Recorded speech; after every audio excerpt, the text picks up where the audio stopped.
په ټول هیواد کې 34 ملکی مرافعه محاکم چې هره مرافعه بیا پر 5 دیوانونو مشتمله ده او 34 ښاري ملکی ابتدایه محاکم چې هره ابتدایه بیا پر 5 دیوانونو مشتمله ده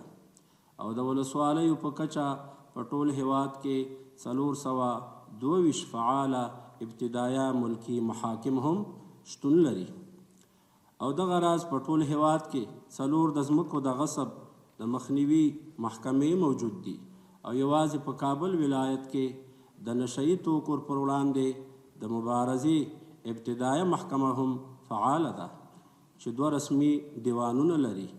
او په نورو ولایاتو او ولسوالیو کې د مخدره توکو موضوعات د هغه ولایاتو او ولسوالیو اړوند ملکی محاکم څیړي او د هغوی مربوط دي. د یادونې وړ ده چې په ټول هیواد کې د نظامی مرافعه محاکمو تعداد 6 دی چې په 6 اوله درجه ولایاتو کې شتون لري او همدارنګه د نظامی ابتدایه محاکمو تعداد 8 دی چې په 19 ولایاتو کې نظامی څانګې لري او په تمیز او مرافعه محکمو کې د نظامی منصوبینو دیوان هم د نظامی دوسیو څیړنه کوي. د یادولو وړ ده چې د تیرې ادارې د ناتطبیق شویو فیصلو د څیړنې لپاره په 34 ولایاتو کې اختصاصي محکمې هم ایجاد شوي.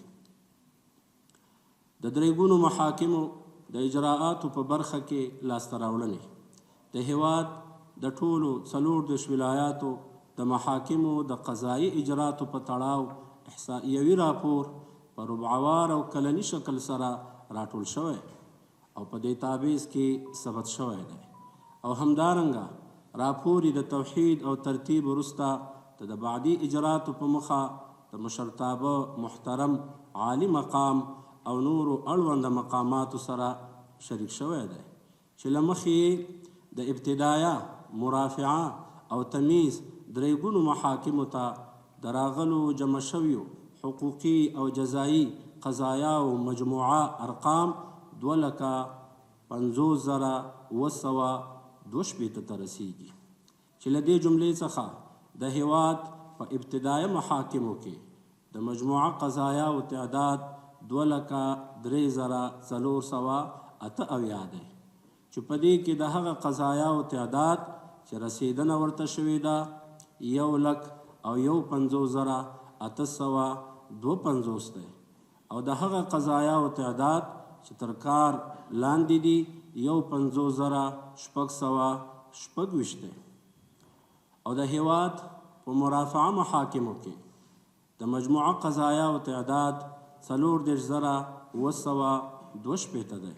چې په دې کې د هغه قضایا او تعداد چې رسیدنه ورته شوې ده 26,800 دی او د هغه قضایا او تعداد چې تر کار لاندې دي 9,892 دی او د هیواد په تمیز ریاستونو کې د مجموعه قضایا او تعداد 12,522 دی چې په دې کې د هغه قضایا او تعداد چې رسیدنه ورته شوې ده 6,889 دی او د هغه قضایا او تعداد چې تر کار لاندې دي 15,653 دی. د یادونې وړ ده چې د پورته ذکر شوو قضایاو د تعداد له جملې څخه د مخدره توکو اړوند قضایاوې هم دي چې مجموعه ارقام 8,415 دی چې په دې کې د هغه قضایاو تعداد چې رسیدنه ورته شوې ده 8,015 دی او د هغه قضایاو تعداد چې تر کار لاندې دي 480 دی او دغه راز د مجموعه قضایا او د ارقام له جملې څخه د ښځو د میراث او د مالکیت شرعي حقوقو ته د لاسرسۍ قضایاوې هم دي چې مجموعه ارقام 15,622 دی.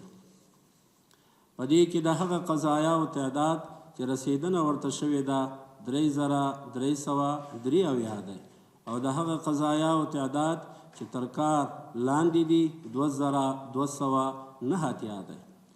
د احکامو فرامینو او مصوباتو د تطبیق او معلوماتو غوښتلو په برخه کې لاسته راوړنې د عالی قدر امیر المؤمنین حفظه الله ورعاه فرمانونه، حکمونه او د اسلامي امارت د کابینې مصوبات د 315 قطعې په تعداد دغه ادارې ته راغلي چې د سترې محکمې د محترم عالی مقام د لارښوونې سره سم په اړه یې اصولي اجرات ترسره شوي. په 1445 هجري قمري کال کې سترې محکمې ته د ریاست الوزراء او نورو وزارتونو، بنسټونو، شرکتونو، امارتي او غیر امارتي ادارو، امارتي او غیر امارتي بانکونو لخوا مکتوبونه راغلي چې د سترې محکمې د عالي مقام د لارښوونو سره سم اړوندو ادارو ته لیږل شوي. سترې محکمې ته د هیواد د 14 ولایاتو د محاکمو او د مرکزی ریاستونو لخوا د صلاحیت سپارلو، د استهداګانو د تجدید النظر، د محکمې د تبدیلی او د لارښوونې غوښتلو په هکله هم دوسیې راغلي چې د سترې محکمې د عالي مقام لخوا یې په اړه اصولي اجرات ترسره شوي. د هیواد د ولایاتو د مرافعه محاکمو، د ځمکو د غصب د مخنیوي محاکمو، د ځمکو د غصب د مخنیوي کمیسون او نورو امارتي ادارو څخه 409 قطعې مکتوبونه د قبالو او نورو وثایقو په اړه د معلوماتو غوښتلو په موخه سترې محکمې ته رالیږل شوي چې په اړه یې اصولي اجرات هم ترسره شوي. د سترې محکمې عالی شورا د 1445 هجري قمري کال په جریان کې د عالی شورا له لوري 38 غونډې ترسره شوي دي چې د 191 بېلابېلو موضوعاتو په تړاو پکې پریکړې شوي. د زندانیانو په برخه کې د امیر المؤمنین حفظه الله ورعاه د حکم پر اساس د کوچني او لوی اختر په مناسبت 2304 تنه محبوسین له بنده آزاد شوي او 1920 تنو بندیانو ته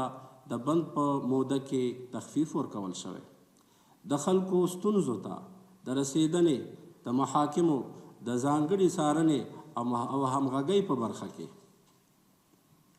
د 1445 هجري قمري کال په جریان کې د هیواد محاکمو ته د محکمو د کارونو د بهبود، څیړنې او مسلکي کسانو د ګمارنې په موخه د سترې محکمې د رئیس او قاضي القضات شیخ صاحب په مشرۍ او د سترې محکمې د قضایي او نظامی مرستیالانو او نورو لوړ رتبه مسؤلینو سفرونه شوي. د پورتنیو اجراعاتو سربیره د زرګونو تنو دعوه لرونکو مراجعینو سره د دوی د ستونزو د حل په موخه ملاقاتونه ترسره شوي. د هیواد 14 ولایتونو ته د محاکمو او امارتي ادارو ترمنځ د همغږۍ په موخه لوړ رتبه استازي استول شوي تر څو د ټولو ادارو ترمنځ همغږي رامنځته او د ولس ستونزو ته ژر رسیدنه وشي. 1445 هجري قمري کال په جریان کې د ټولو ولایاتو د محاکمو څخه د ټولو بیلابیلو اجرا شویو شرعي وثایقو په تړاو احصایوي راپور راټول شوی چې مجموعه ارقام یې 1,09,818 ته رسیږي چې په ډیټابیس کې ثبت شوي. د مالی او اداري چارو په برخه کې د قضایه قوې بودیجه د مالیې محترم وزارت د اصولنامې او متحد المالونو په پام کې نیولو سره په مساوي بڼه ټولو محاکمو ته ویشل شوې ده چې یاده بودیجه په قضایي، اداري او د امنیتي او اجرایوي چارو د ریاست په معاشاتو، متفرقه لګښتونو او نورو د اړتیا وړ ځایونو کې لګول شوې ده. په 1445 هجري قمري کال کې د سترې محکمې مرکزي او ولایتي محاکمو اړوند 10 ترمیماتي لوی او وړې پروژې د منظور شوي بودیجې مطابق په اساسي ډول پلي شوي او د نورو پراختیایي پروژو لپاره هم لومړني او اړین کارونه ترسره شوي دي. په 1445 هجري قمري کال کې د قضایه قوې د اړتیاو د پوره کولو له امله 40 لوجستیکي، ترمیماتي او د بیا رغونې قراردادونه یې پر خپل وخت ترسره کړي. د معلوماتي ټکنالوژۍ په برخه کې د قضایه قوې د محاکمو د امنیتي کمرو او موجوده الکترونیکي سیستمونو فعال ساتل دغه راز د محاکمو لپاره د انټرنیټ او ډیجیټل ټلیفونونو د فعالولو په برخه کې زیات شمیر خدمتونه سرته رسیدلي. د بهرنیو اړیکو او نشراتو په برخه کې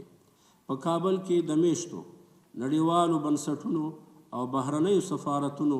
له استازو سره د بیلابیلو مسایلو په اړه د همغږۍ غونډې ترسره شوي. په 1445 هجري قمري کال کې د میزان جریدې 29 نوې ګڼې او د قضا مجلې پر شرعي، حقوقي او قضایي موضوعاتو مشتمل 4 ګڼې چاپ او پر ټولو اړونده محاکمو او بیلابیلو امارتي ادارو ویشل شوي دي. په 1445 هجري قمري کال کې د محاکمو 19 اجراءات او فعالیتونه د سترې محکمې د رسمي پاڼو له لارې په پښتو، دري، عربي او انګلیسي ژبو ترتیب او نشر شوي دي. د قضایه قوې د امنیتي او اجرایوي چارو په برخه کې د امنیتي او اجرایوي چارو قطعه چې د قضایه قوې د قضایي او اداري پرسونل او منصوبینو امنیتي چارې پر غاړه لري. دغه راز د هیواد د 14 ولایتونو د محاکمو په امنیت کې مهم رول لوبولی چې لله الحمد د تیر یو کال په جریان کې نه په مرکزي او نه هم په ولایتي محاکمو کې د پام وړ امنیتي پیښه ثبت شوې ده. د سترې محکمې د محترم عالی مقام د حکم پر اساس د نوموړې قطعې د نظامي منصوبینو لپاره په بیلابیلو برخو کې لکه د نظامي مسلکي زده کړو لپاره ښوونیز میدانونه، زیربنایي او د دوی د اړتیا وړ نورې لازمې اسانتیاوې رامنځته شوي دي. د بیلګې په ډول د امنیتي او اجرایوي چارو عمومي قطعې د نظامي منصوبینو د غوره درملنې لپاره مجهز روغتیایي کلینیک ایجاد شوی. د وسایطو د ترمیم په موخه د مجهز ورکشاپ جوړول. د یادې قطعې د نظامي منصوبینو لپاره پوځي تعلیمي مرکز جوړ شوی چې د ښوونیز مرکز له لارې د اړوند قطعې مجاهدینو ته په نظامي برخو کې مسلکي زده کړې ورکول شوي. راتلونکي پلانونه د قضایه قوې د 15 کلن ستراتیژیک پلان د 1404 تر 1409 هجري شمسي کال پورې ترتیبیږي. د ریاست الوزرا د عالی مقام لخوا د تصویب وروسته د اداري فساد سره د مبارزې لپاره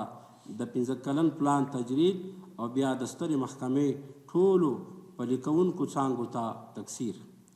د قضایه قوې د 1404 هجري شمسي مالی کال د تشکیل ترتیب. د قضایه قوې د 1404 هجري شمسي مالی کال د بودیجوي اړتیاو ترتیب او له اړوندو مقاماتو سره شریکول. د محاکمو د ساتنې قطعاتو د نظامي منصوبینو لپاره د یونیفورم تثبیت او توزیع.